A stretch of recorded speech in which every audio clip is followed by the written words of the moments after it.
draft. That's the rule.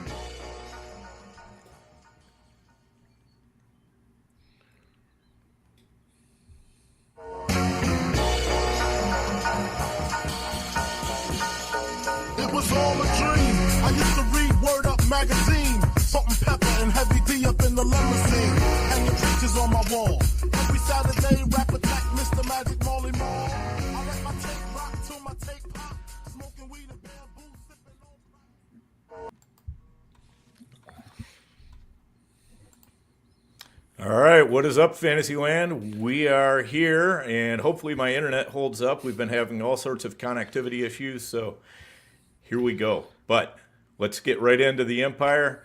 We got a lot going on. The Bears' offense stinks again, and we had the vote of confidence for Shane Waldron, which inevitably led to his firing. CMC is back. 49ers look like rice-a-roni. They're the San Francisco treats once again. There it is. There's the poems. Yeah. The poems that the people demand. Chuba got paid. He celebrated in style. The Saints, they get a dead coach bounce. Stick a fork in the Cowboys, and the Chiefs are somehow undefeated. And last but not least, I mean, guys, Thursday night football was like Sunday night football. It was a score fest. Sunday night football was Monday night, a slight disappointment. And Monday night was a Thursday night snoozer. So I don't even know what day it is. But the calendar says it's Tuesday, so it's time for the Empire. Let's go.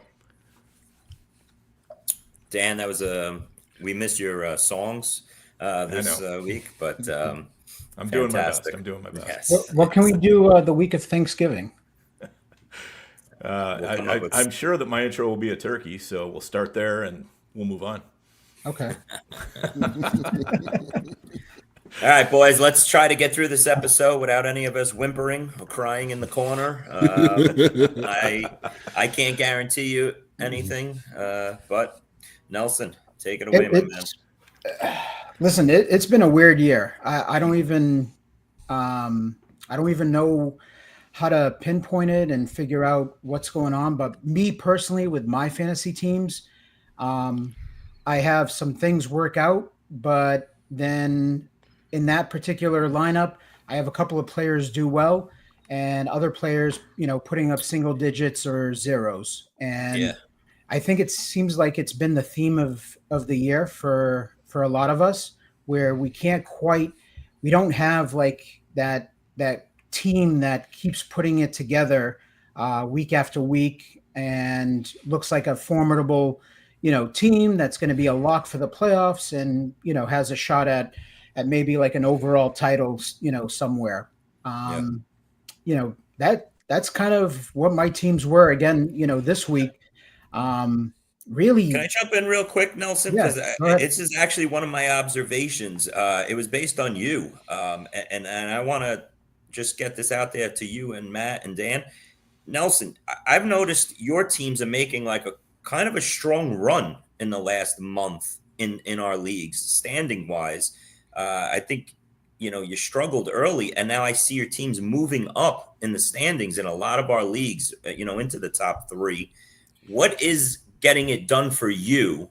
Because I know I'm going the opposite way, it feels like. And Matt, I know we talk, you told me you're having a great season and your teams are up top still, so you're staying hot. But Nelson, what's working for you the last month that your teams are correction, Chris. My teams are doing really good. After this weekend, now it's got we hit a major this week. I think we all sucked this week. Unless you had multiple players going in that Thursday night game that led you to sniffing a 150 this week. I don't know how anybody didn't sniff 150 if you didn't have Burrow, Chase, Lamar, Chase Brown. If you had multiple guys in that Thursday night, that got you off to a good start heading into the weekend. everyone died on Sunday, it seems like. And but back to my original point, I don't want to get too far down the road. Nelson, what's working for you lately? I don't think it's a coincidence that Chase Brown has been hot the past few weeks, and Kareem Hunt has done he just continues to get it done.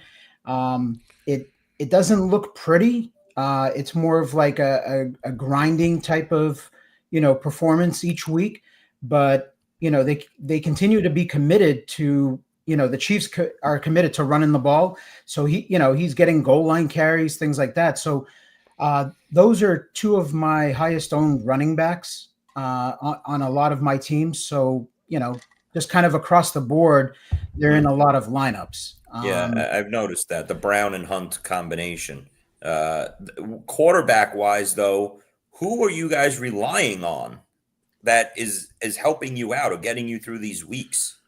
I mean, for me, I guess we talked about it before the show, Chris, and I have all these different guys. I got some Josh Allen, some Jaden Daniels.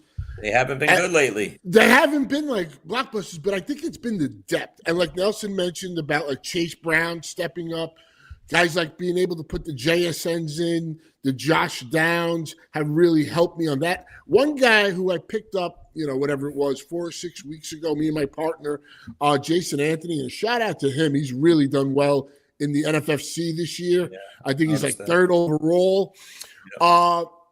Is Cade Otton, like having him for those. But quarterback wise. I mean, I think you don't have to be smashing it every week with quarterback. As long as you're getting the 20 plus. I have 30% Hurts. So okay, so that's I mean, Nelson, there you go. I don't know how anybody's having a successful run right now if your quarterback isn't Lamar or Hurts. That's just. Yeah. I mean, but outside of this week, I don't really have a lot of Hurts or Lamar, and I've been putting up 170s, 180s, and 190s pretty much 3 of the last 4 weeks. And then of course, week 10 happened. But I mean, I think it's been more depth.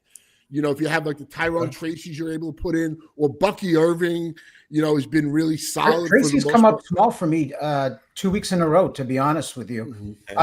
Last week he ripped off the run and got me enough points, and I was happy with it. But the week prior, he put up a dud.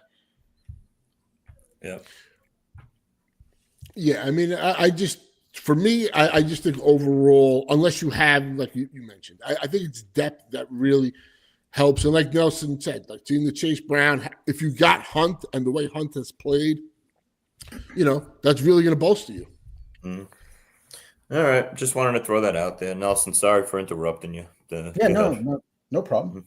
Mm-hmm. That's going to be one of my observations is to actually, besides talking about the games and everything, just talking about like my fantasy teams. We're past week 10.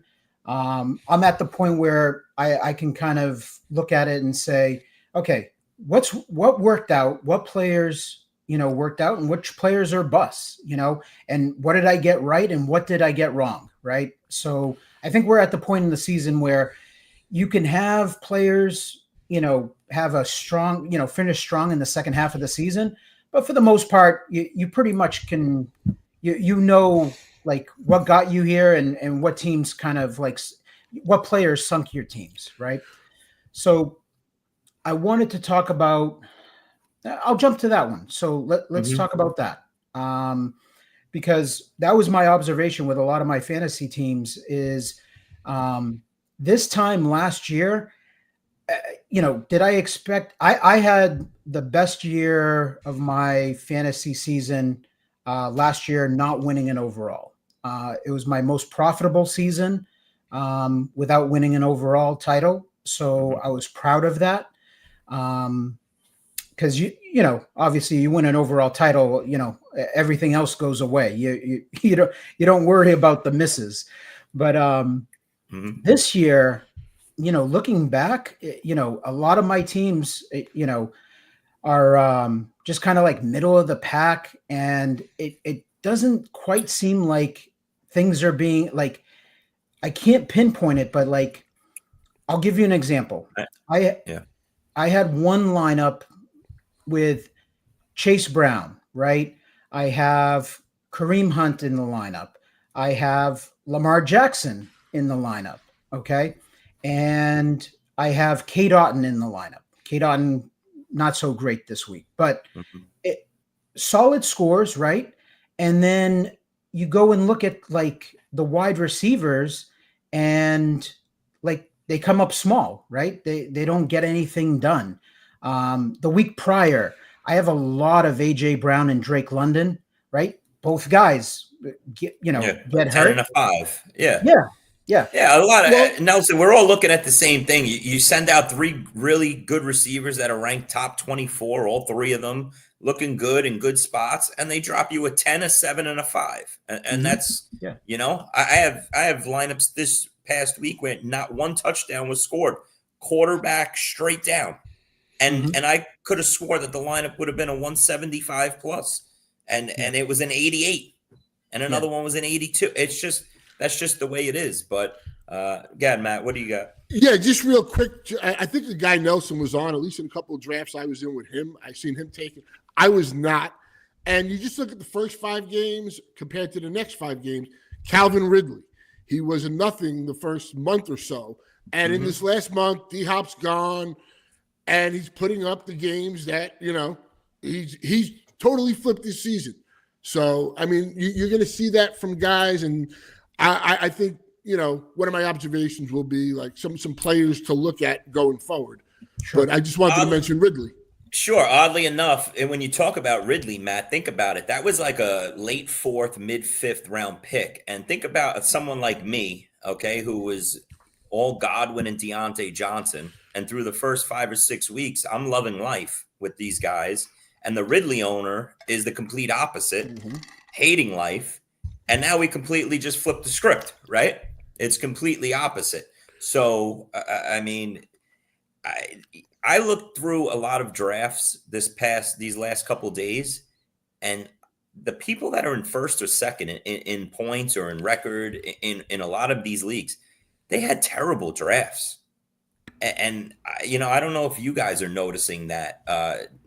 Nelson, the guy who's leading our diamond, took Worthy 24th overall, Tank Dell in the 3rd, and didn't hit on a player from the 7th round on. And I'm talking didn't hit on a play, like garbage. And he's got Lamar, Aaron Jones, and CD Lamb first overall. And he's first overall in points. Doesn't he have Henry too?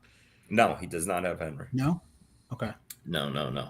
Unless he slipped to second and we're confusing teams. But that was that guy. He's either in first or second. Yeah. So listen, right now it's been one of those years where, because I've always made this known. I do a lot of draft streams, right? Live draft streams, and I'm always analyzing what everyone else is doing, besides what I'm doing with my own team, and how they're putting the team together, right? Yeah. And one of the things that I do is I kind of make a mental note of, I like this guy's draft. I like how he's putting it together. Or this is a total debacle, and this is a dumpster fire, and it's not going to work out. I look foolish at this point, okay, because the teams that I felt did not have a good draft on paper are the ones that are kicking 100%. My ass right now. In Nelson, 100%. I had this conversation with two friends that play high stakes. They said the same thing. Remember when we laughed at this guy during the draft? His team was so terrible. I sat next to somebody in Vegas, and he's leading a primetime of mine, and he didn't even know the player. He was like, "Oh, this is my first time out here." He was a huge Cowboys fan. He was just drafted. It was like a complete mess of a draft, I thought.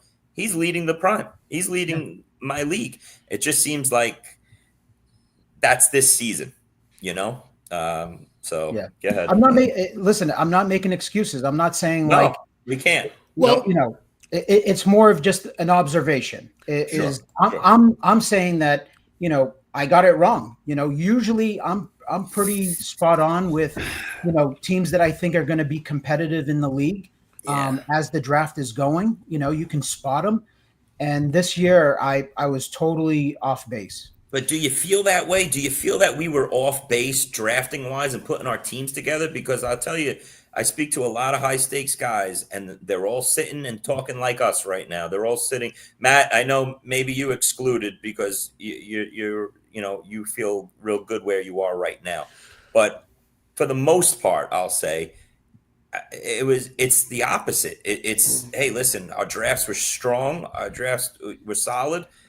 And it's just not working out. But yeah, and I don't want us to harp on no, this. but Chris, I felt really good last week after last week ended.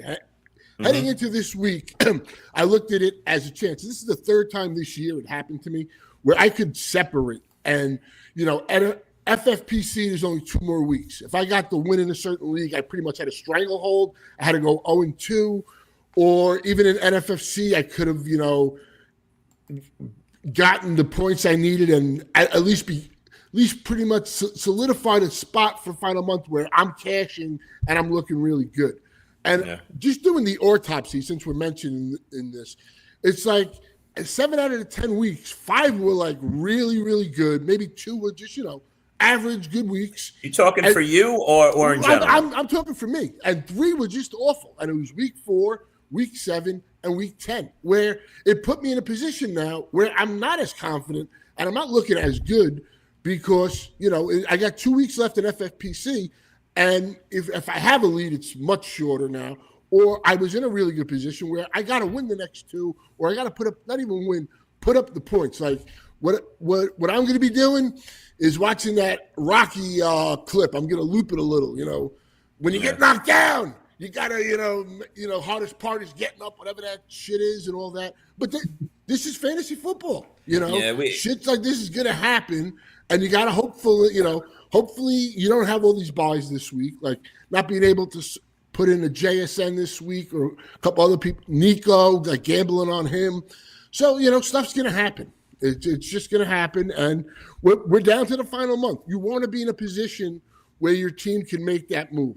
And other teams that maybe have been doing really good, they're going to have a bad week or they're going to suffer a big injury. And you just got to play it out. Yeah, just a comment from Harry Snowman in the chat, and he's right. He notices a lot of his leagues in high stakes that, he is, the teams that started off really hot are fading now and coming back to the pack those first 4 or 5 weeks. I've noticed the same thing too, and there's a lot of teams catching up that got off to the slow starts in September. So I noticed that as well. I think even with fantasy like NFL, it's kind of cyclical. Like you got to look at the first 4 games, then the next 4 games. Like for me, we're running out of time. I know that much. We're running out of time. I agree with you. So here's my process. This is what I usually do. First 4 weeks of the season, I don't even look at the standings. And this is a page out of like Gecko's book, right? He always talks. Mark always talks about that. Like, I don't look at the standings until something outrageous. Like he doesn't look until September or something for baseball, right? Yeah. And I kind of always chuckle, but for me, it's kind of the same thing. I'm not a big scoreboard watcher until like the first 4 weeks go by. And then it's like, all right, let's get an idea of, where the team is at. And I can say that this year, doing it in quarters, what I've noticed with my teams, just when you think you have things figured out, it doesn't like the NFL teams are not cooperating. Players are not cooperating. And what I mean by that is look at Sam Darnold, okay, against the Jaguars, okay? Prime spot, okay? Everyone throws on the Jaguars, okay? Their run defense, pretty decent or whatever. You can expect maybe, a so-so game out of Aaron Jones, but I expect him to eat. I expect Jefferson to eat in that game, right?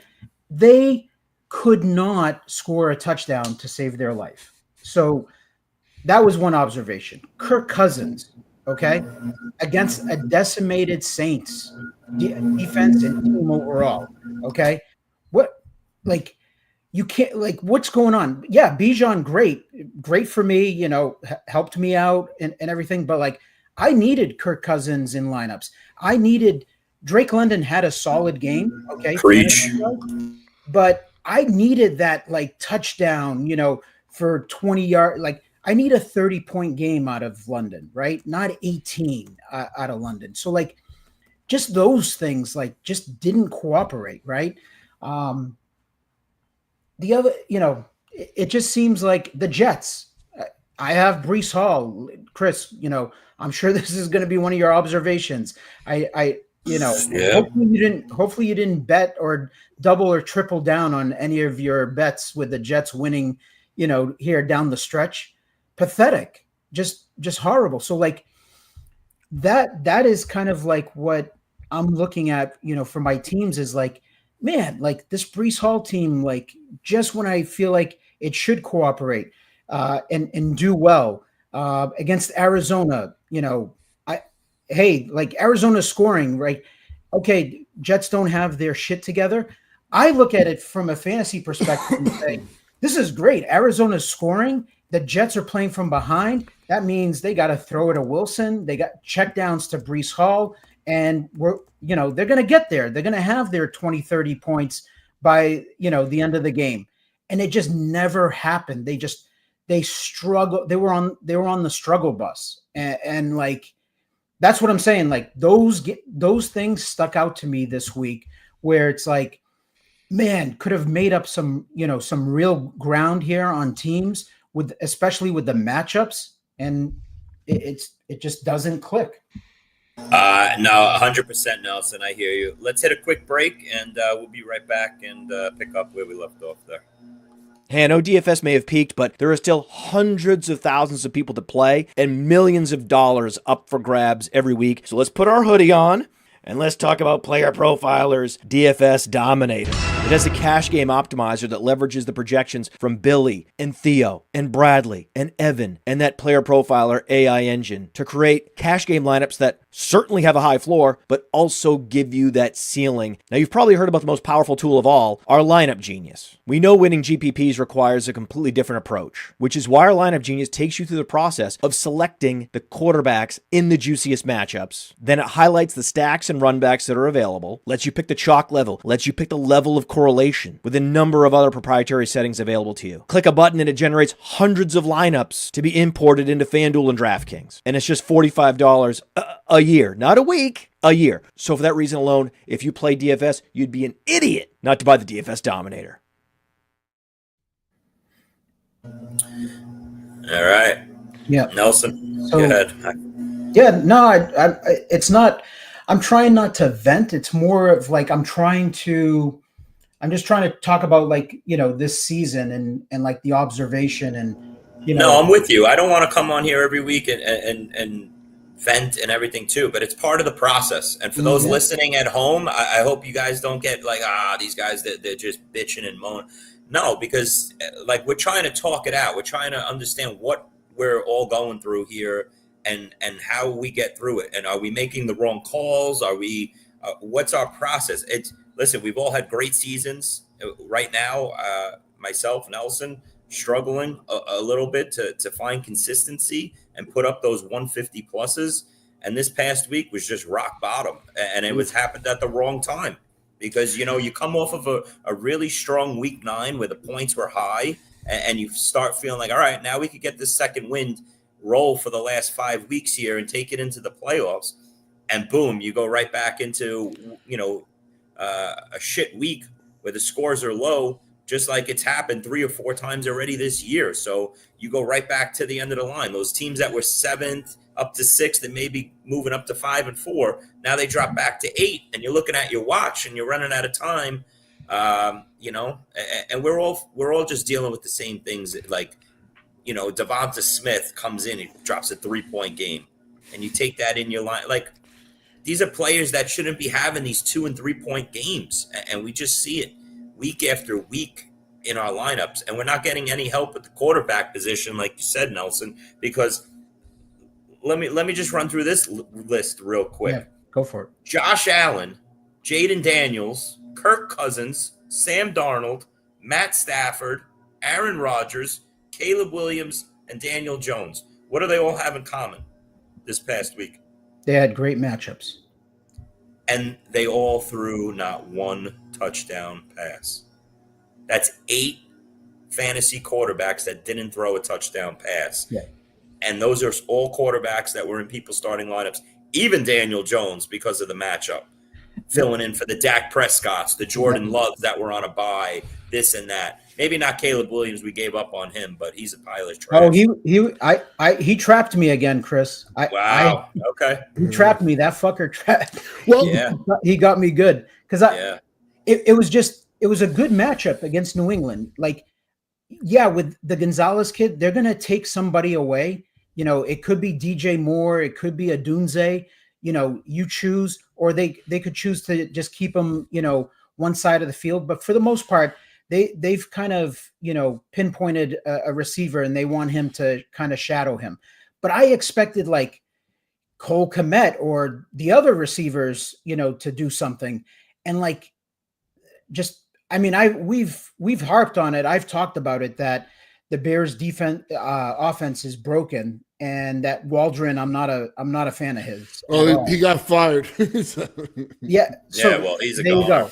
go. That, you know, that should have happened. I mean, it was so obvious, and it's like you can only go so long, you know, if you're a coach or GM and the owner, and that was a major screw up, and you know, so that was a struggle.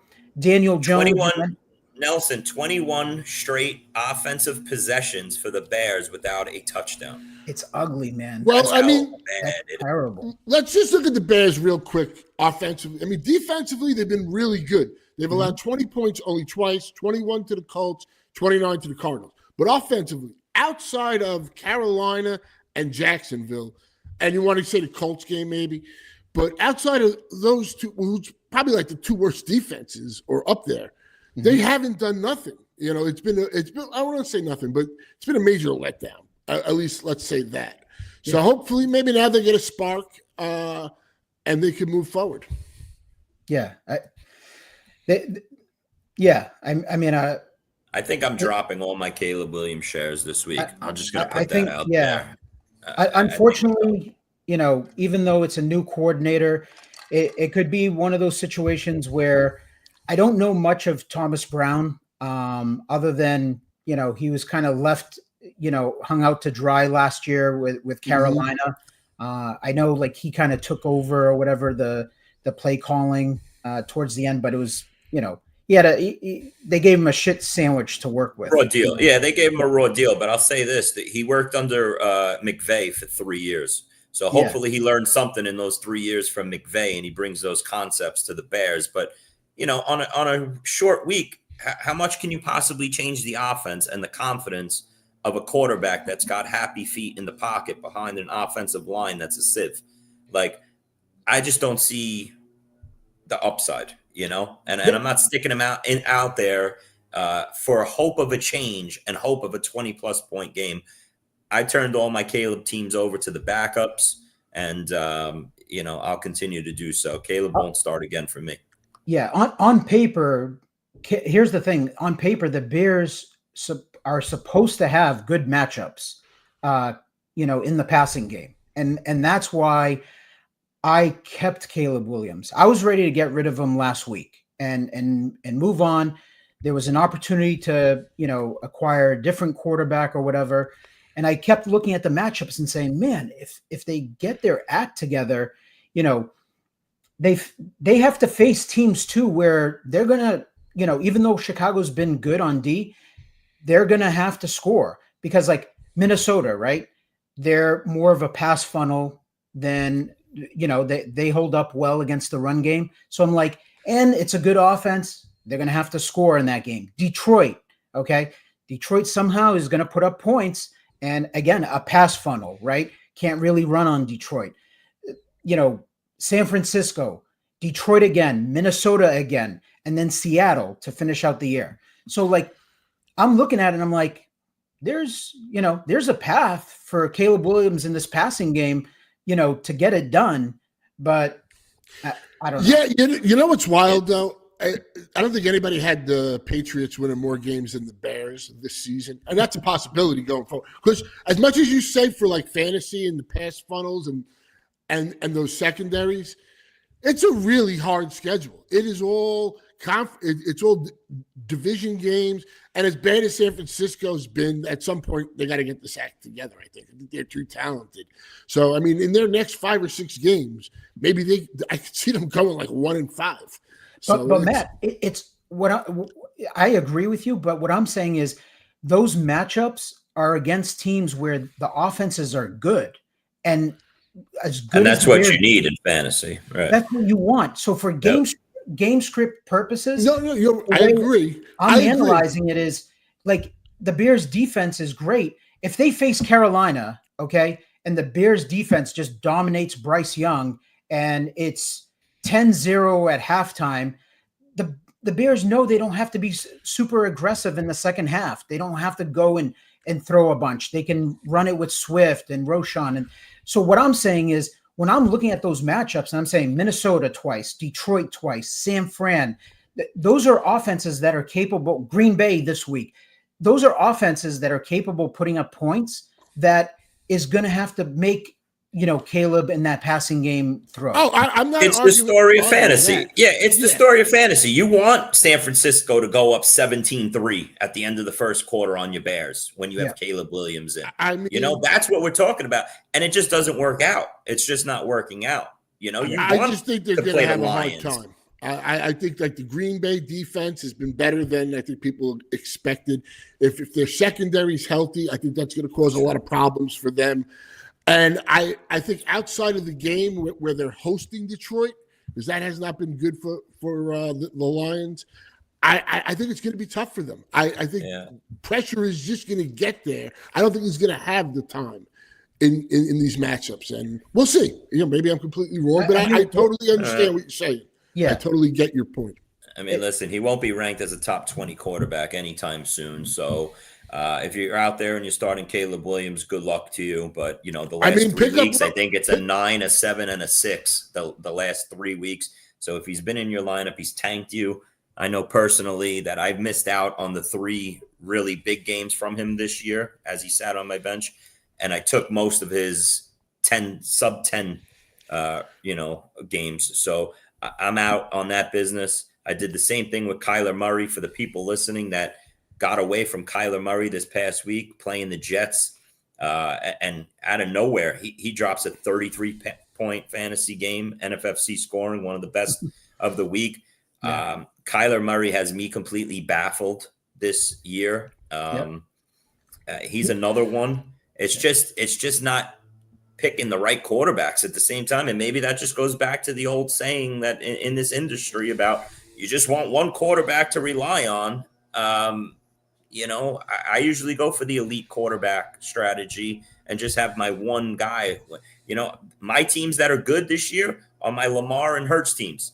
And I don't even have to think about quarterback. It's the old way I played the game for 20 years. Get my elite quarterback and worry about my running backs and receivers every week and don't even think about quarterback. Well, one of the things you mentioned, Chris, being the Jets defense, stop worrying about the Jets defense. 100% right. Like for me, spoiler alert, like if we were doing the fantasy carnival, it's the Jets Colts. I think they're both going to put up points this week.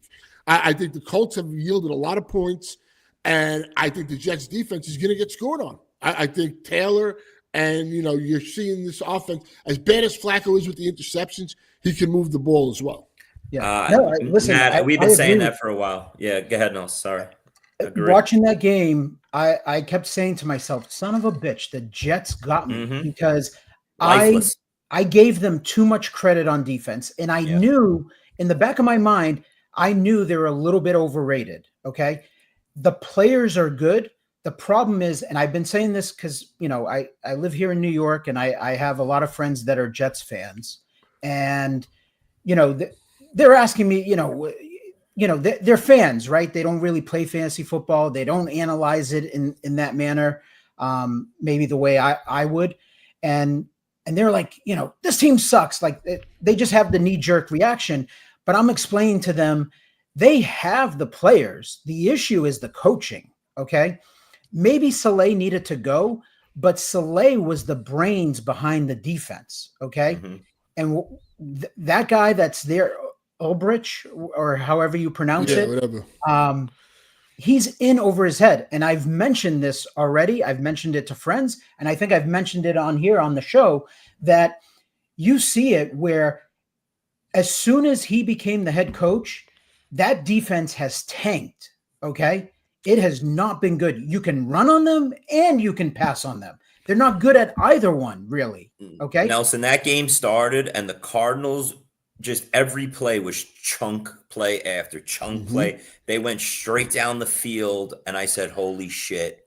I gave that team one more effing time. I said, off the Texans win that second half, maybe they roll it in. They have, a mini bye week, 10 extra days to go out to Arizona. They know if they beat Arizona, their next 2 weeks after the schedule, they could get right back into it at 6-6 and maybe sneak in the 7th spot. As that last glimmer of hope. Maybe they put it together now. Yeah. And they went out to Arizona and they were lifeless on defense. Drive after drive, the Cardinals just went up and down the field. It's a bottom 5 defense. And it's one of the things that was so drastically wrong that a lot of us got wrong was I was taking the Jets defense as the number 1 defense off the board in fantasy in a lot of my leagues. And it's been the absolute opposite. Since the head coaching change, I saw a tweet this morning. I believe the Jets are allowing the highest EPA per play, since it's really, and the secondary, I know they've had some injuries there, but it's just, I don't know. But one thing, it was pretty crazy how Kyler got hit. Remember the hit with the helmet flying off? Oh, my God. I thought he was dead. So did I. It was like the Clowney hit at Michigan back in the day in the Citrus Bowl. When he decapitated the running back.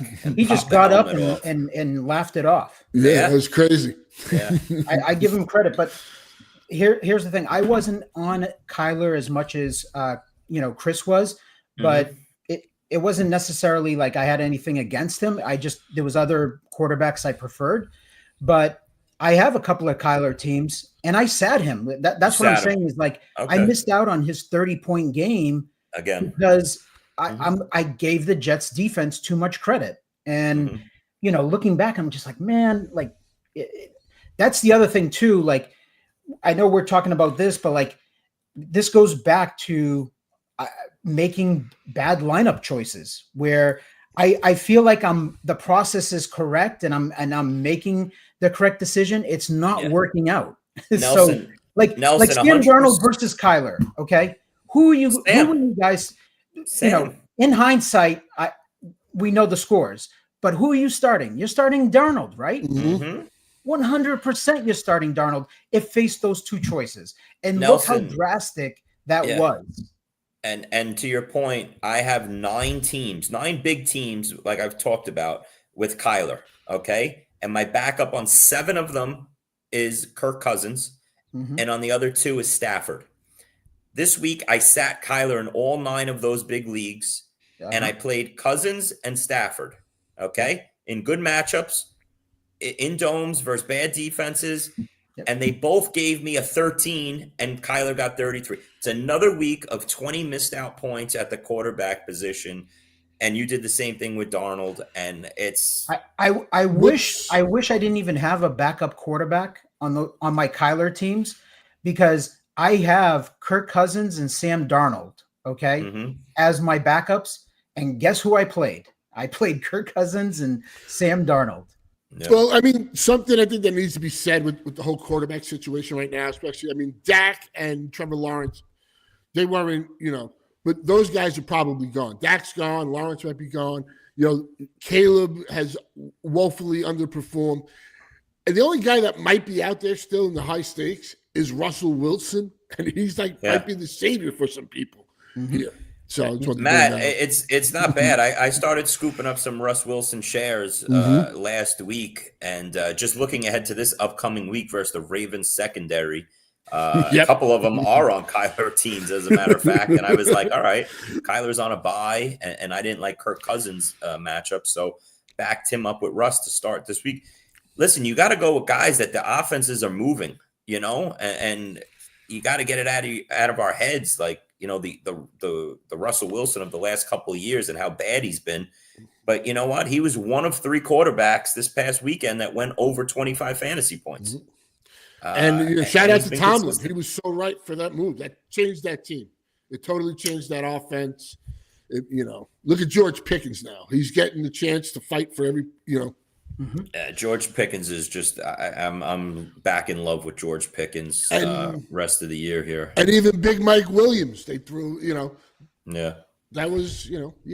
Listen, he fits Russell Wilson's skill set, where he throws a good deep ball, and that's what Mike Williams can do. He can get behind a defense and go up and get it. He could have some value. Like you say, he throws a good deep ball. And when I walked away from this weekend again, maybe it's my bias, but I watched Patrick Mahomes throw another shit deep pass. He has become awful throwing deep passes. I mean, it was to Worthy. Yes, Matt, is this a worthy segment? Is this a worthy segment? I know Matt was breaking shit. God Almighty, Chris, I guarantee you. I mean, you can laugh all you Matt, want, but he was wide the fuck open. Chris, on that throw, Mahomes out of bounds. Listen to me, Chris.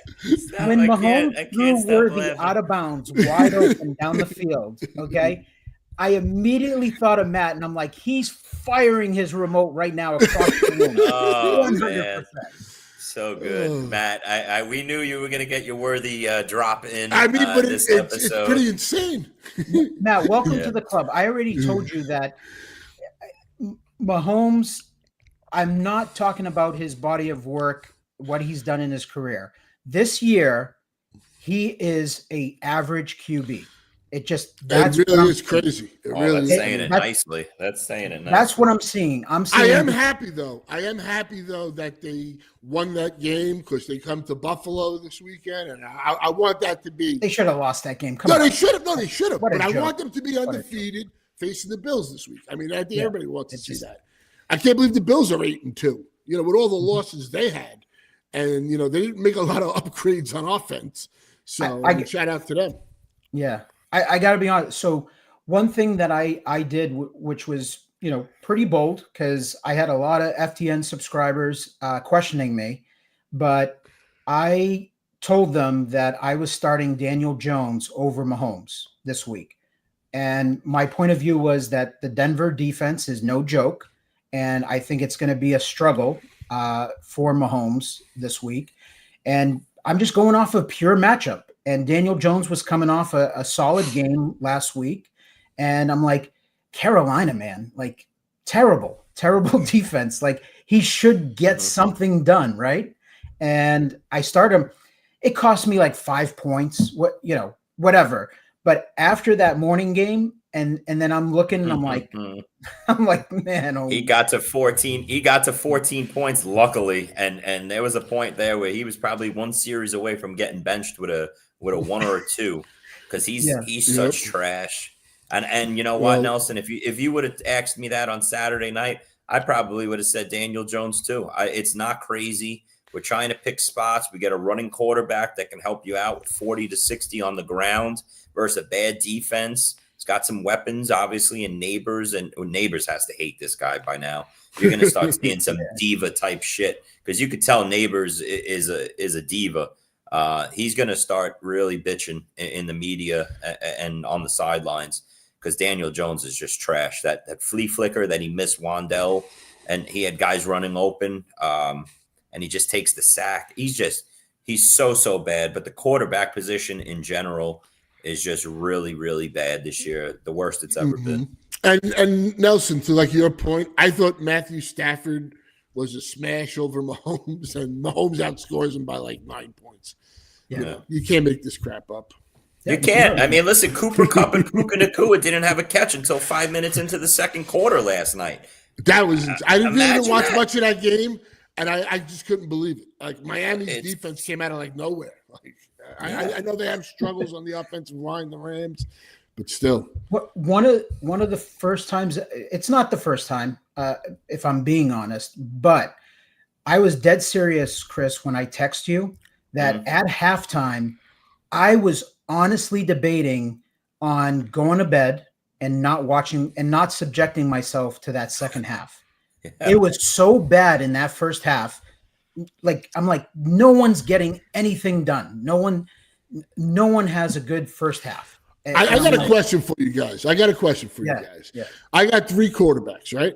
Now this week, who would you start? I think this is interesting. I got Matthew Stafford at New England, Mahomes at Buffalo, or Drake May versus the Rams. I think I'm starting Drake May. I'm starting Drake May. Yeah, I think so too. And I said this to you guys a few weeks ago that somehow that kid is just kind of getting it done against. He looks so good. A very good Chicago defense, right? Yes. At Chicago, okay. He didn't put up any 15, right? Yeah, like 15 points. 15.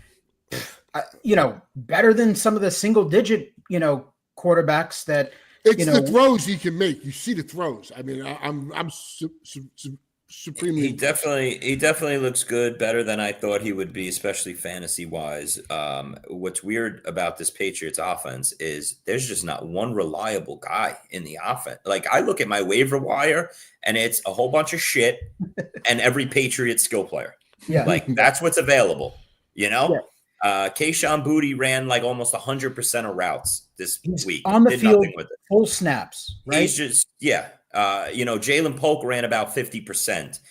Douglas is coming down now to 50%. Like my guy, Hunter Henry, who I relied on this week, put him in a lot of my lineups and dropped that nice solid 2.4. Thank you, Hunter Henry, for showing up when I needed you the most. You'll go back to my bench now, and you'll drop that 7 for 75 and a touchdown this week, and that'll be special. But I don't know, guys. For that question, Matt, go ahead. I hate it. You're starting Mahomes, right? I'm starting Mahomes. Yeah, I'm going with Mahomes in that game versus Buffalo. Hope that Buffalo can actually put some points up on the board, which you got to expect, and that Mahomes maybe plays a game where he's trailing or at least has to throw, a bunch and could squeak his way into 260 and 2 touchdowns, something like that. But it's a big game. It's I'm still not impressed with the that Bills defense, even though they had a nice game versus Joe Flacco. But I would go with Mahomes over that game. They got a good pass defense, man. It's the whole up front. If they get the pressure, it just changes that defense. And hopefully Matt Milano comes back in a couple of weeks. That could be a game changer. Mm-hmm. It's crazy, the Bills, because they got rid of their whole secondary. The one guy they have back there who's awesome, and he was hurt. He got hurt game 1. Is Tyron Johnson, and he is a ball. Yeah. So And you, as a Bills, I still think they're frauds, Matt. I don't know. Oh, I don't think they're. Honestly, I'm going to say this, and people are going to be like, "What?" I really don't think there's. The Chiefs are undefeated. I think they could be beaten every Sunday. We see it every week. Even the Ravens, 500 right now. Yeah, even the Ravens. Chiefs suck. They're not good. Are a team that everybody's projecting to be a Super Bowl. Their secondary is trash, and they can be beaten too. So look at the teams they lost to. I'm not convinced. I've been saying there really isn't a dominant team. So whoever gets into the playoffs, whoever gets hot during that stretch and can execute, it's going to be wild. I would not be surprised if the Steelers wound up in the Super Bowl. Mm-hmm. It's they're decent on both sides of the ball, and I don't think I still think the Ravens go to the Super Bowl just based on that offense. Mm-hmm. They can outscore anybody and get in any shootout, and they're good up front, but. Whatever. That's a real, I don't know, a real bad. The fact that Jamar Chase did what he did, and you got one guy to take out, and you didn't double him, and just let him run straight down the field and catch bombs, it was truly amazing to me. Chris, that secondary is beyond bad, beyond trash. And I agree with you. Like, literally, there's no T. Higgins, right? So your run defense is good, although. They are missing, I think, a couple of key defenders. I think one defensive tackle, maybe Pierce, who's pretty good. He went on IR or it has been out the last couple of weeks. So they've kind of been not giving it up, but, their run defense is not as strong. But, like, that secondary, how you do not bracket or figure out a way to contain Chase and make Burrow have to beat you with, Yosevas and Burton and Hudson and Gesicki. Like, I don't get it. He shouldn't put up that kind of game. But I'll say this, Nelson. I hope they don't correct it, because one of the things that right now in fantasy we can rely on is Ravens games. And there's not much in the fantasy world right now that we can rely on. You know what you're getting with this Ravens offense. They're going to put up a ton of points each week. They move the ball. They got weapons all over. If that secondary could be trash each week, the offense that goes up, and they got some real nice matchups. I know they got the Eagles down the road here. They've got a lot of games where you could see what broke out last Thursday breaking out again, like those 30-something games. And that's maybe what you just need to rely on for us to have those 175 to 200 weeks is multiple guys in a Ravens game going on, because that's the only thing that's getting you in fantasy up over 160, 170. It's predictable. I getting agree. Those games where you get the high scoring game, because you look at the whole schedule and you get the 13-10 game, the 17-13 game, the 20-13, and everything is shit. And then you get 2 or 3 games a week where it's like there's fantasy production. And if you are in on those games with multiple players, now you could drop a decent score. And hopefully the Ravens games are that. And so this is what I want to touch base on, is the fact that I look at it from a fantasy player perspective, and then I also look at it from a content fantasy analyst perspective.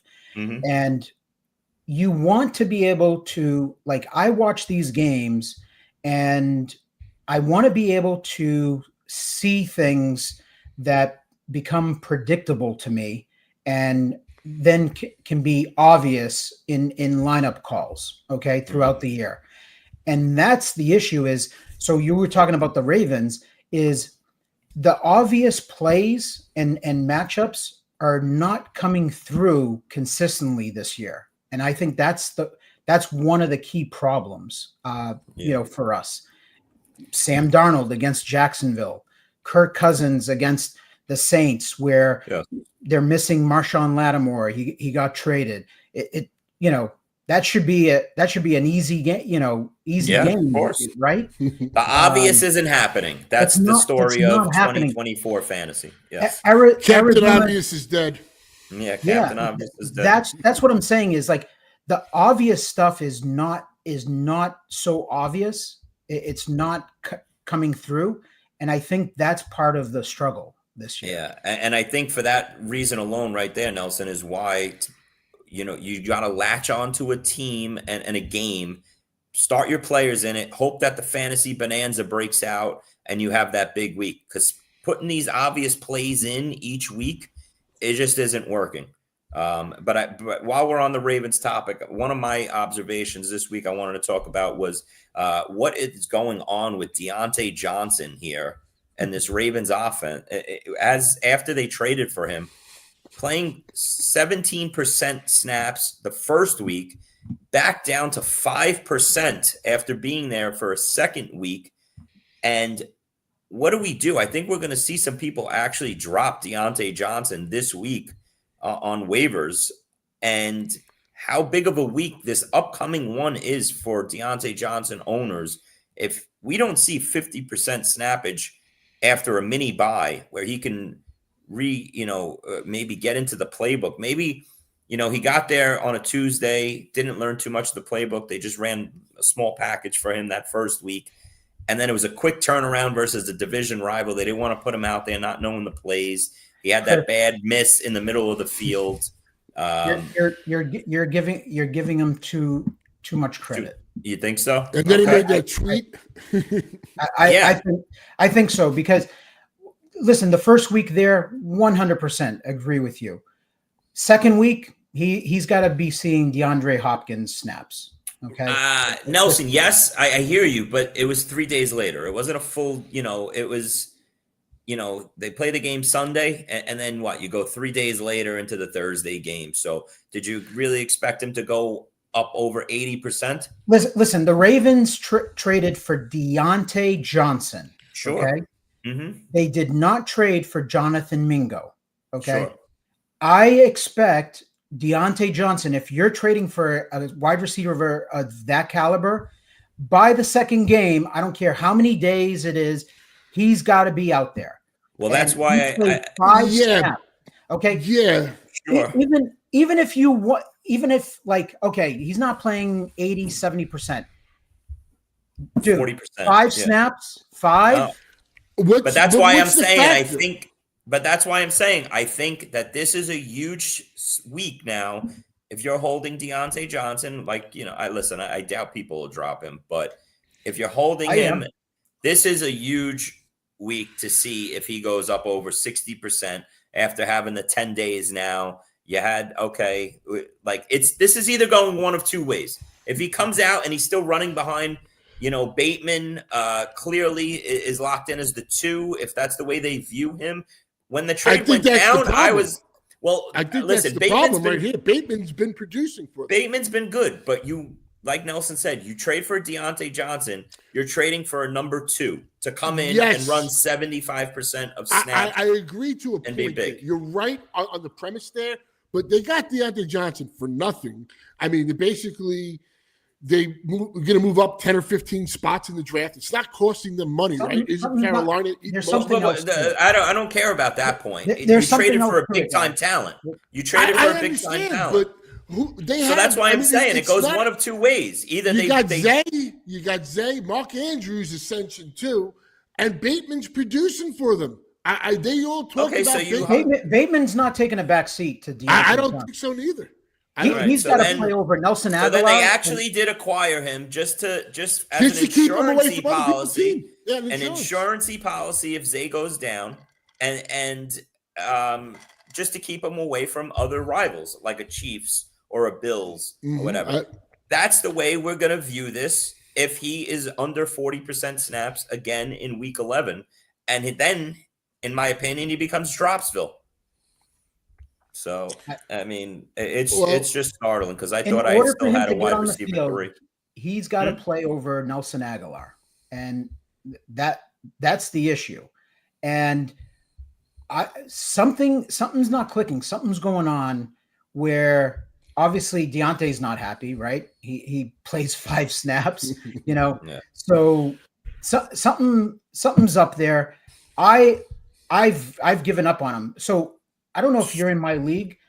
Doesn't look like it.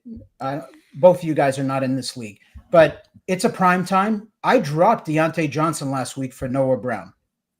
Wow. So you did drop Diontae. I did. Yeah. In a prime. Okay. Yeah. And that was last week. I had before one other even seeing Thursday. Yes. Yep. That's then ballsy. Okay. Crazy. Yeah. Yeah. I thought I used crazy at the time. Now I don't feel so bad. I have one more Diontae team where I have him. I'm dropping him tomorrow. 100%. Okay. Yeah. So you're what my thinking is that high stakes players will actually give up on Diontae. You're doing it. I'm like I said, this time next week, maybe you'll get a different answer out of me. I couldn't drop him. I would have to hold him because if somebody gets injured here, and like you guys stated for all the reasons with the Ravens games, they should be shootouts and stuff. So I would hold. I couldn't see myself dropping him. It's not a player I own really, but I would hold. Yeah. I mean, maybe I'm wrong on that, but that would be my assumption. Yeah. No doubt. Guys, I know one topic we got to talk about before we forget is Audric Estime and this Broncos backfield. We've been harping on it. We've been talking about stashing Estime all year long on this show, and now it looks like it's finally happening. Was it any of you guys? Javonte? Yeah.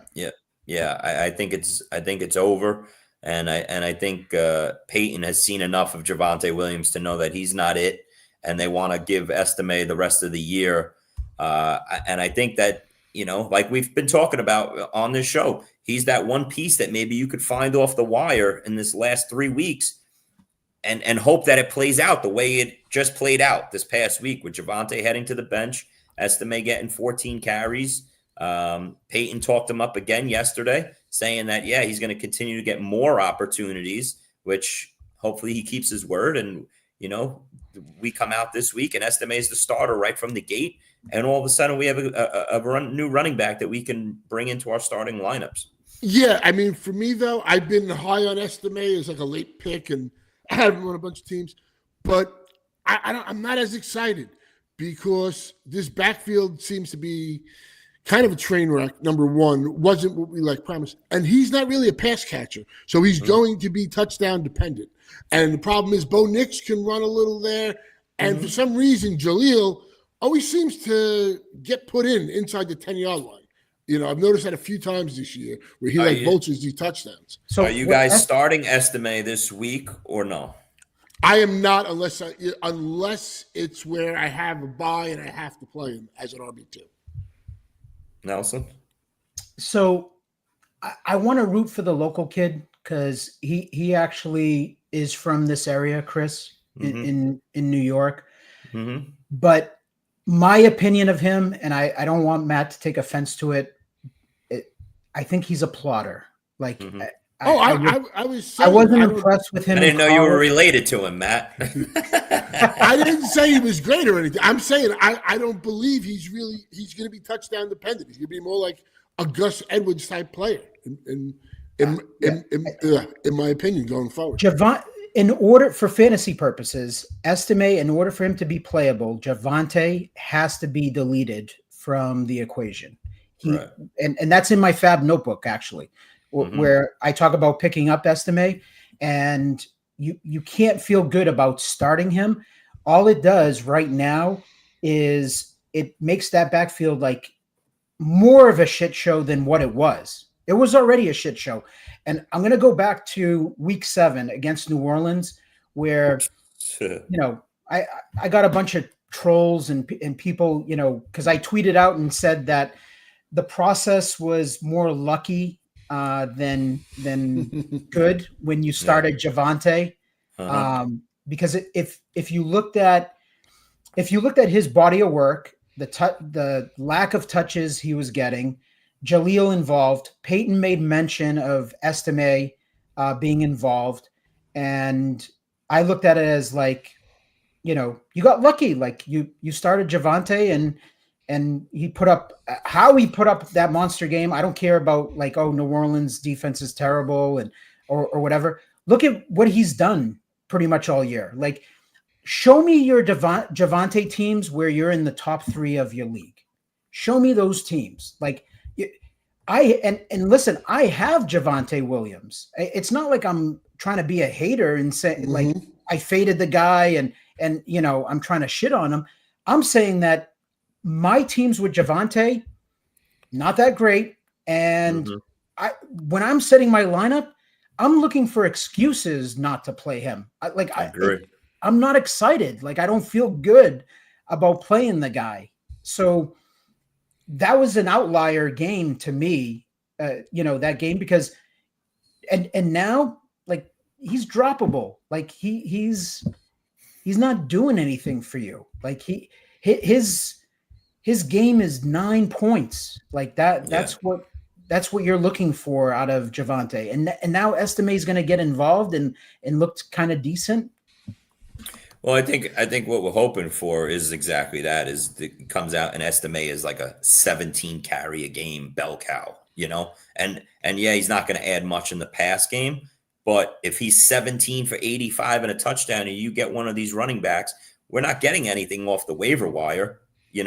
Maybe Estime is that guy that we can plug in as our flex play or our RB2. Listen, wide receiver. How many of you guys are starting 3 running backs now instead of 4 wide receivers on teams? I agree. I agree. Yeah, my fear with Estime, it's more like the 17 for 60 something or even 70 and no touchdown. And that's not gonna, RB2, you got 6.5, 7 points. You made a good you made a good comparison with the Gus Edwards type, And speaking of Gus Edwards, he comes back in off IR. And now he's probably someone that people are going to be looking to add off the waiver wire this week, just because, like I always say, one hit away. You're one J.K. Dobbins hit away. Vidal went right back to being inactive again. Gus slid in. I think he had 10 carries. And I was watching that game. Gus didn't look terrible. Right, and Hassan's got I don't know why Hassan's got that. Maybe because he used to play for Tennessee. But what was weird in that game with J.K. is he ran the most routes he ran all season. So it's kind of weird. Yeah. Yeah. So my point with Estime is more of it's more of like word of caution of like I agree with that. You really need Javonte to go away in order for Estime to for you to have those 17 carry type of games with a touchdown.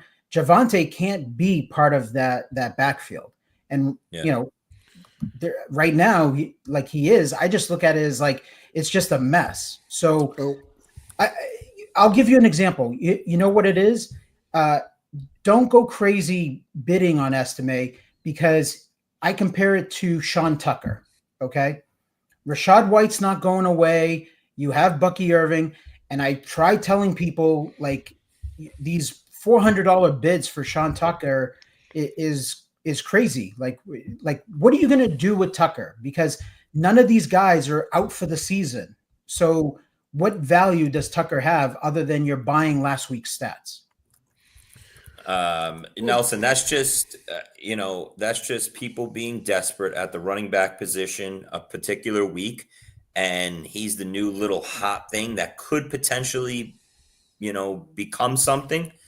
And looking good and scoring the touchdowns in that game versus the Saints in the Dome, and everybody dropping money going, please turn into the next big thing. I don't even think fantasy players anymore at the high stakes level are like, I saw it, this is great, he's going to be the great. We have to drop the bag on players now off the waiver wire just for the potential hope of becoming something, or else you're not going to get them and you're going to stay stagnant and stuck in the mud at whatever position you're trying to improve, So, I think that's the mindset when you drop money on Sean Tucker, 200-300. We've seen it all year long. Guys, that's another observation. Has anybody got a solid contributor off the waiver wire this year across the board? Hunt. Kareem Hunt, Nelson, that's got to be the winning answer here. Cedric Tillman would be the wide receiver that looks to. It's been 2 weeks. Two very good weeks. Yeah. But I would say right now it's Tillman and Hunt. Those are Tillman and Hunt. And being that we're talking about the waiver wire and we're talking about Estime, I think the guy and I kind of cashed out good this week on it because I bet the alts. I bet him over 26.5 on Friday, and I bet him over 60, 70, and 80. He didn't get to 80. Matt is related to Estime, I'm telling you right now. But no, not Estime. What are you talking about? I'm not saying he's good. I'm the one that I don't know where you're getting But Adonai Mitchell is who I'm talking about. Oh, okay. Yeah. And he's the guy that I had to play in some lineups that I've been picking up in FAAB the last couple of weeks when he's been dropped for either a couple dollars. And he's a guy that if Pittman is out, and with Flacco in there, Flacco's going to throw it to the other team, but he's also going to throw a lot of passes. So I think he's a guy that I'm much more interested. If he's out on your waiver wire, then picking up Estime. He's the direct replacement to Pittman. Yeah. 100%. Mitchell's a good ad off the wire. You guys will see it in my FAAB notebook, and I'll throw this out there, right? So here's a freebie on the FAAB notebook for everyone. So I have Mitchell as my number one pickup this week. And the way I look at it is he went from a 20% snap wide receiver to 94%.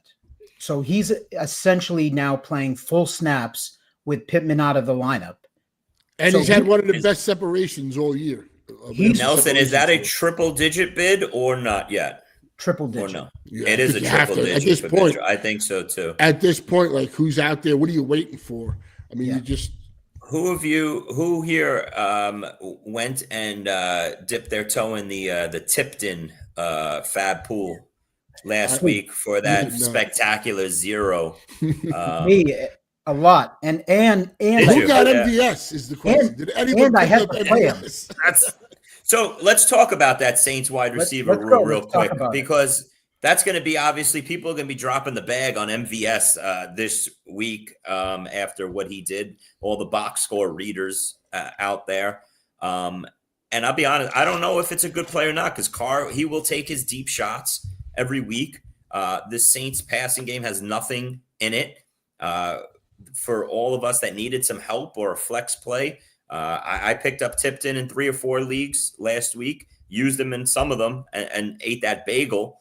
He was out there for, I think, 60% of the snaps, so it wasn't like he just died.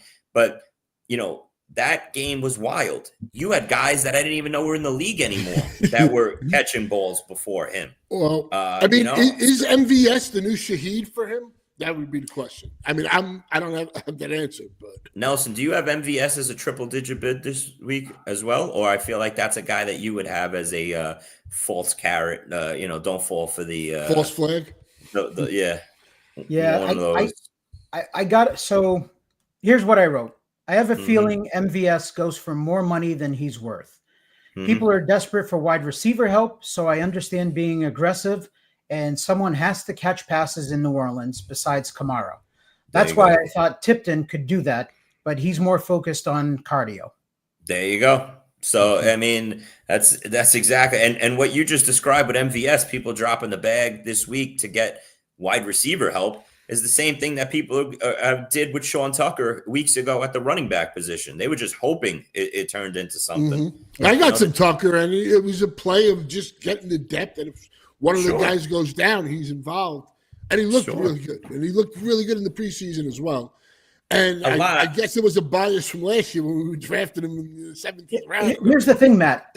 So what I'm saying is, the prices, and I get what Chris is saying, is like, hey, we there's nothing out there. We got to buy somebody on the potential.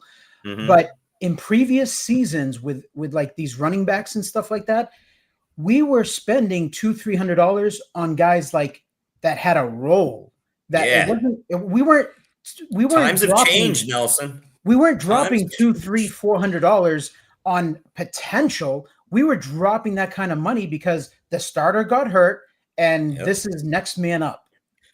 100% what you just said. But don't you feel now that's because the player pool has shrunk, okay? The waiver wire has gotten worse the last couple of years. There's not as many players to rely on and depend on a weekly basis. So now when anything is on the wire this year, people are just throwing crazy amounts of money at it just because they're hoping to get some point. Look at 2 weeks ago. Tillman worked out. But the bids were Parker Washington. He dropped a 0 this week. Sterling Shepard, he got 2 points. Jalen McMillan was irrelevant. All these guys that people bid $100 plus on all fizzled out already. You can't even play these guys. In this past week. I got a guy for the rest of the season. I think he's on a bye this week.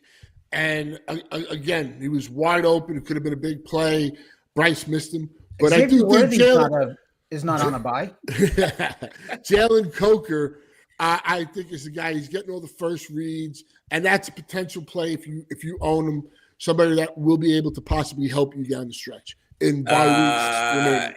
I worry about Thielen and what his role is after the bye in this offense, and if he comes out and he becomes the new top target in Carolina's offense. And then everything else spread around. I still think Leggett is the main guy, and I worry that Coker is just a 4 for 40 type guy every week. And one of these, that was crazy. He had 4 players. for 41 at the half. Yeah, and again, he did throw them a couple more times in there, and then they had that third down play where he had that guy in target, right? He had the guy beat. Actually, pretty sure, right? Yeah, I think he led in targets, first read. Yeah. So here's the thing.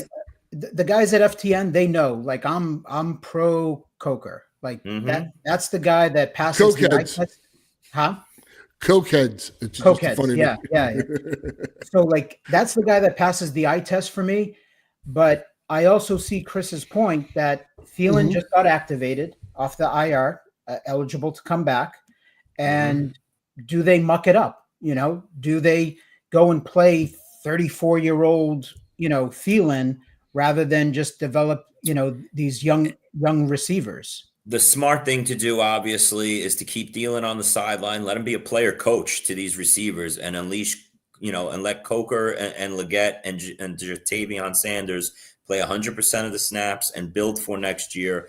Andy Dalton shouldn't play again. You got to give the rest of the season to Young and let these kids develop. So, we're all hoping something sticks here on the wall when we throw it out there with Coker and Leggett. One of them is going to be productive each week in this offense, as long as Thielen stays on the sideline and doesn't hog all these passes, which wouldn't make any sense to a team that's, trying to develop the young kids for the future. Nelson, what else you got? Any other observations? No,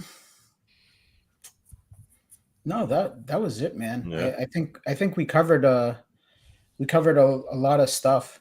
Yeah, I wanna what do you call it? I want to throw out these quick stats just to summarize how bad Week 10 it was, and in case people didn't realize. 3 wide receivers broke 100 yards on Sunday only. Think about that.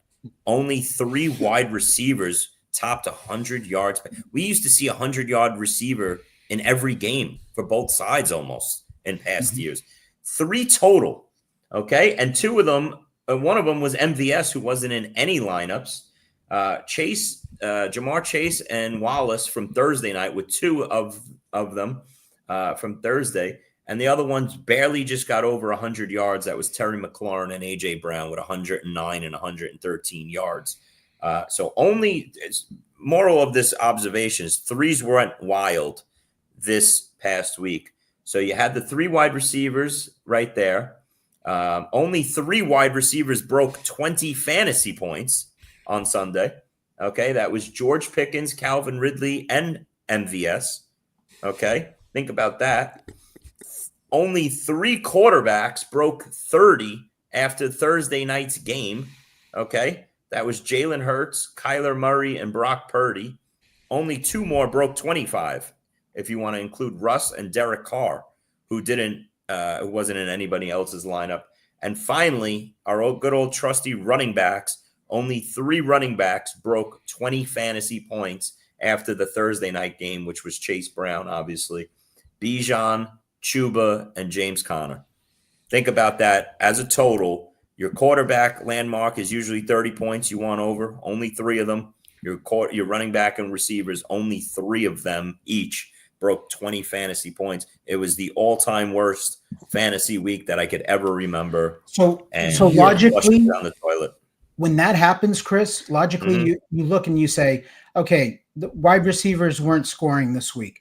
You go to running back, you expect to see monster running back games because the receivers didn't do it. But you didn't see that either. Okay. So that's telling me that, like, it's a poor product right now with the NFL. I said it to you the other day. Rock bottom for fantasy right now. It's the worst it's ever been. Here's why I'm hopeful for Week 11, and it's 2 words: Brock Bowers. He's back, so hopefully, all the world is good again. No, I hear you. But you're right, Nelson. And to my point earlier, with 8 quarterbacks not throwing a touchdown pass, that brings down all the wide receivers, right? So, I think it was 38 total touchdowns were scored offensively on Sunday, which was the lowest ever. Yep. So the quarterbacks are sinking the receivers, that not getting over 20 points because no one's getting receiving touchdowns. So you expect the running backs to have monster games, and they have been for all season long. The running back position is what's winning people money, and even that didn't happen this week. It's like Groundhog Day, Chris, because if you remember, like Week 3 of the season, Week 4, somewhere around that, in our show, we talked about how what's going on here. Why is there no scoring? And we were like, oh, the defenses are ahead of the offenses. The offenses barely played in the preseason. We were trying to come up with excuses. And at the end of the day, we're here in Week 11, and we're still talking about the same thing. Yeah, great point. Yeah, you're right. The first 3 or 4 weeks, we were blaming it on, oh, this is still preseason for these offenses. They didn't have a preseason. And then we got into October, and there was like that 1 week where it was like, we're finally breaking out of the, here it goes. And then the next week was like week 6 or 7, Matt. And like you said earlier, and it bottomed out again. And then we got week 9 2 weeks ago, and it started coming. And we were like, all right, it happened a little late, but here we go. And then week 10 happened. It's like we're stuck in the mud, going in reverse. And what it's doing is all those teams that are middle of the pack, it's making it impossible for us to catch up to those guys that somehow got off to those great starts in September, while a lot of our fantasy teams were stuck in the mud then. I bring it. Yeah, I got positive vibes for week 11, though. Positive vibes. I'm sending them out there. I bring it back to an interview that Tom Brady did, and they asked him about the NFL and offenses, and I think he nailed it. He said basically, not so many words, I'm not quoting him, but he basically said that we have a coaching and quarterback problem in the NFL right now. And his point was that the coaches have dumbed it down and made their offenses vanilla to make it easier for the quarterbacks to process. Mm-hmm. And he's saying when he was in the NFL, he's like, I don't know what happened to the NFL. Like, what happened to the days where you were just grinding like all week long to prepare for your matchup, and that you were going to be able to not just out-talent the team you were playing, but you were going to out-coach, outsmart the team that you were playing. And he said, what I'm noticing is like these quarterbacks, it's not sophisticated offenses that they're running. Yeah. Therefore, making it easier for defenses to defend them. So I think he might be onto something. I think there's bad coaching in the NFL too. Okay. Sure. I think the Bears coaching staff doesn't belong, not necessarily with a job. I don't want to say that, but the head coach is not a head coach material. Waldron was not an offensive coordinator material. I think the same thing with the Jets. The Jets have bad coaching. It's not a player issue. Rodgers can't move around like he used to, but there's nothing wrong with him dropping back, analyzing the defense, and being it. You have Devontae Adams and Garrett Wilson. One of those guys should be open every single time. Okay. And should be though, right? But what's his name? Devontae got like 13 targets, and I don't think he was really. He dropped a couple too, though. So that, But Nelson, to your coaching point, I agree. Coaching's as bad as it's been, and I really think the NFL has a problem with too many offensive or defensive coordinators getting when they have success with their defense or offense that they're coaching, they get elevated to, they're the next big time head coach. You got to put them in. No, maybe this guy's just an offensive genius that can't lead a locker room and a team. Let him sit in his offensive genius like his offensive, coaching gig. Let the defensive guy, that's why you see it all the time. That's a perfect point, Chris. I mean, you got Steve Spagnuolo's, you got the Rex Ryan's on defense. I mean, there's so many of these guys that are really good defensive coordinators that should never be head coaches. But what happens, Matt? Matt, what happens every year? Whoever's offense or defense is performing above performance, they're the hot, head coaching guy. You know who's a poster child for that is Josh McDaniels. Because I got to see it being a New England fan. Okay. Yep. Josh McDaniels is not a head coach material. Okay. Should not be a head coach. It just hasn't worked out for him. But as far as like offensive mind and capable of running an offense. Yeah. His last year in New England, he made Mac Jones. It gave people, hope that Mac Jones was like the second coming of Tom Brady. Yeah. And look what, what transpired. It's a perfect example of stay in your offensive coordinator role, but you can't stand in front of a room of 100 guys and make the decisions, and you're just going to tank the franchise and tank the team. And you're not doing what you're actually good at, is making the offensive play calls or defensive play calls. And we see it way too much. There's just certain guys, let them be the old figurehead, that 65-year-old, like, you're Who was the guy in the Steelers for years, the defensive coordinator? He was around the league forever. I can't think of his name. Dick LeBeau. No, Dick LeBeau. He was there forever. Yes, you're right. And another reason, I mean, it didn't work out for him to get a head coach, but Eric Bieniemy, there was too many of these guys that you were right in the good position to be a head offensive coordinator, but people finally saw, all right, he shouldn't be a head coach. Sure. Anyway, Matt, you got any observations? I got one observation for this weekend. The other stuff I got in, it's the Vikings at the Texans. At the Titans, excuse me. And look, the Titans, whatever, got one win, but they do have a good defense. They play really tough at home.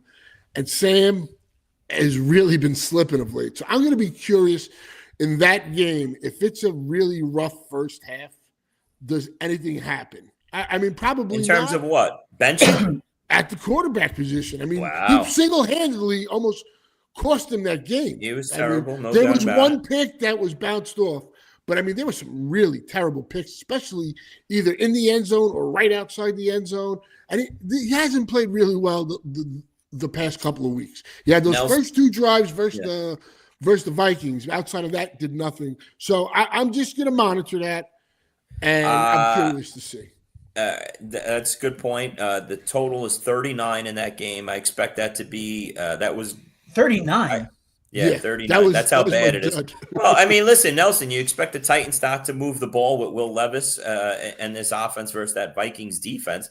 And is Darnold turning into Jared Goff? When you take him outside in weather, is it a problem? Like, you just saw it this week. It was a little wet in Jacksonville. You took him outside. He turned into a pumpkin. So what are you guys doing with your Darnold shares? I already started setting my lineups for next week. I put Darnold on all my benches. I want no part of starting Sam Darnold versus that Tennessee team in Tennessee outdoors. I've dropped him where I picked up Drake May a couple of weeks back and stuff, if I had the shares. But interesting.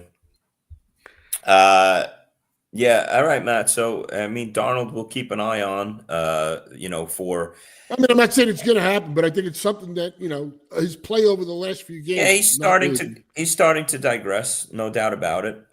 What games are we looking forward to this week that we want to be all in on? Nelson, start with you. Hold on. I'm still back at Sam Darnold because I'm trying to figure this. Matt's saying he's cutting him. I feel like this is like my Diontae Johnson take, in cutting him. So, Matt, I'm surprised at that. I'll be honest. I mean, has he played well? Look at the game against the Rams. They got 14 points off the bat, and they couldn't do anything the rest of the game. But but when you say you're cutting a Sam Darnold, he's attached to a big-time offense with the number one wide receiver and a emerging tight end and emerging, and Jordan Addison. He's got the weapons. Are you going to regret that when you look up in weeks 13, 14, 15, and he's home in the Dome versus Lions team, a Packers team, a Bear, his matchups that he's got? I think at the quarterback position, I don't think I could find 12 better options than Sam Darnold on a weekly basis. Oh, I'll tell you this. He's got at Tennessee and he's got at Chicago. Those are going to be extremely tough matchups for him as far as those secondaries. Sure. But I won't start him those weeks. Okay. I mean, to me, I don't know. I think like I said, I think let me rebuttal here. Yeah. Outside of two duds where he put up single digits, and that sucks for a quarterback. You can't have that. But out of the 2 weeks, he's been 20 plus every other week. So that's just my rebuttal of, why, we shouldn't be hasty to be dropping. I'm saying this since that Jets game, to me, he has put up the 20 points against Indiana, against the Colts, who I love that game, Colts versus Jets for offense. Against them, against the Rams, he got the 24 points. Again, the first 2 drives were excellent. The rest of that game, he was terrible. And against Detroit, he got to 20. I'm just really not that confident in him going forward. I think his play, at least for an NFL level, has not been good. Good. Matt, I think to summarize it though, I think he's a pick and choose your spots quarterback. He's not a locked in starter, but who is a locked in weekly starter outside of the big 4 or 5? It's my point. The reason I brought it up is these next 2 matchups. If he plays really bad, this is too good of a team to, I mean, Nick Mullins isn't good neither, but we at least saw him this year. I don't think they're going to the backup unless he completely bottoms out and bombs out, especially with their record and where he's gotten them to. But hey, we'll see. We'll definitely see. Nelson, you want to hit on any of those games you're looking forward to try and wrap up? Put Week 10 in the past. I know we've talked about a lot of Week 10, but to move forward and try and get the stink off of us and move on to Week 11. We can talk positively about it. I mean, me personally, it starts Thursday night. I need the Eagles to show up.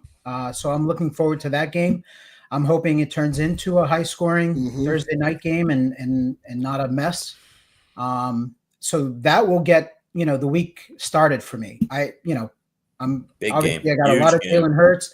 I got a lot of AJ Brown, and I've got a lot of Devontae. And Devontae is not coming out of the lineup. I just got to continue to start him.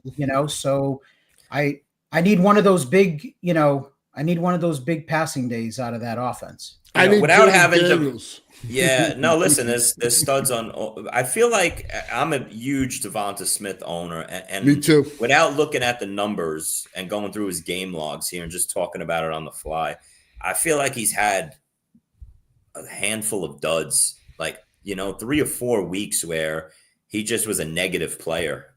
Maybe I'm wrong on that. I just feel like he hasn't been a good fantasy pick this year, and he's hurt more than he's helped. I don't know if anybody could back that up real quick. He's had a couple of bad weeks. I don't know if he's What are we talking? Matt? Pick. Let's see. So how many ready? sub-10s? Yeah, ready? He's got sub-10s. Yeah. He's got 2 games. Yeah, look at his log. 15.4, 20.6, 14.9, 15.4, 0.8, 20.5, 18.7, and 3.4. Here's the issue, Chris. I thought there was 3 bad games, so I'm wrong on that one, I guess. So here's the issue. I think because listen, I was all in pretty much on this offense, although I don't want to harp on it, but for the life of me, I don't know why I didn't get on Saquon more, because I've always been a Saquon fan, huge fan of his, and I love the offense, everything about the offense. So, but I believe that a lot of people were touting Devontae because in the Kellen Moore offense, he was going to play the slot and that he was going to turn into CD Lamb. And I'm not trying to get too, crazy with it, but I think, before the season started, people were kind of talking that way, where they liked Devontae more than AJ Brown. I did. I'll be honest with you. I did. And I thought that was a possibility for him to leapfrog him. And I still don't think he gets enough deep balls. Slim Reaper seems to really excel at that. But, I think part of it is that we feel like we had high expectations for him, and he's fallen short of that. Yeah. Has he been solid? He's been solid. Looking at those numbers, the box scores. I'm surprised on it. Yeah, no, so you know what it is with Devonta, and I'm locked in on his games a lot of weeks because he was my main target in the 3rd round. He starts off slow. He goes into halftime with no catches, one catch, and then there's been a couple games where he saved himself late in the game. 100%. And you know why we're looking at it this way, Chris? We watch the games, right? So we're watching the games. Here's the thing. he's got only 2 games of double-digit targets, and those 2 games were exactly 10 targets in both of them. Okay. Yeah. Other than that, every other single game is single-digit targets. That's the issue. We're watching the games and we're like, throw him the ball. Like get him the ball. I think that's part of our frustration is when we have a wide receiver and we take him in the first 2-3 rounds, we want to see those double-digit target games. Well, I mean, if you compare him to the guys that he went around with, a guy that I was really high on, Deebo Samuel, it's pretty much a wash there. You know, Waddle, whether it was Tua, but even with Tua, has just been garbage. Devontae Adams it's been a mess. Great start for Waddle last night, right? So, oh my God, the text messages I got last night during that first 5 minutes. Oh, your boy Waddle is finally going to have his big game.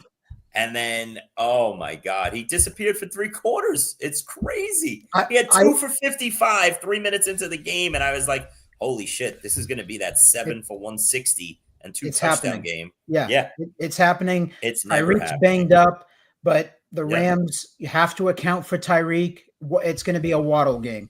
They can't run the ball, right, with Achane. So I expected a big Waddle game. And then he just disappeared. Yeah, I mean, it's just crazy. You look at Waddle; he's scored, I think, between 6 and 9 points, like 8 times this year. Like it's just wild. His average is like 8 points. He has been the complete bust of bust. But to your guys' points, like you got into that middle of the second round, straight through the third round. It's been dog shit. Every pick, Nico's been missed. More than half of the year. Nico was the best pick in fantasy for the first month, and he's completely sank teams. He's disappeared. He's gone. Like, it's that's what's been hurting too. Not having Nico. I mean, it's just past week. Like, Kenneth Walker was on a bye. Nico didn't come back. Brock Bowers was on a bye. DK. DK missed now DK 3 weeks. JSN, DK 2 weeks and a bye. Now you miss him. Like you said, Olave's season's been complete shit. Waddle's been trash. DJ Moore's season is falling apart. Devontae Adams, no good. All the mess with how many weeks he missed and then the trade and everything like that. And here's the other thing, guys. With Nico, just going back to Nico Collins, because I don't have him. I made the wrong choice. Technically made the wrong choice. I faded Nico. He was the most expensive guy out of that offense. I felt like all those guys were going to eat into each other, and I was going to take the cheaper guys, basically. It was as simple as that. I didn't give Nico enough credit for his talent and who he was. Terrible mistake first few weeks into the season. I'm like, oh shit, this is bad. Those are the ones that hurt. Exactly. So I don't have him on teams, but I was curious with the way, like, he was going in questionable, but he got activated. There was some talk like, oh yeah, no brainer. He's ready to go. Everyone that reading up on him, it was basically like, dude, he's been gone for 4 weeks. He's 100% healthy. He should be ready to go, even if it's limited snaps. He was started 73%, okay, in leagues. Like, I got to venture to guess that not many people had backup options for him. I think the hope was that it would be a Puka game, like Puka's first game back, where he'd be, say, limited on a certain amount of snaps, but still have the production. Yeah, and unfortunately, that did not happen. Nelson, I have one Nico team. It was a fade for me. He's on a team that's like decimated injury wise. It's a Nico Cooper Kupp combination team, which through September, the first bunch of weeks, I was loving the team. And T. Higgins, that's my 3 wide receiver set just to set that team up. Nice trifecta. Yeah. Oh, George Pickens is my 4. Regardless, you would love that if they were all healthy, right? Yeah. And then Barkley's my RB1 on that team. Anyway, so that team was a false dream.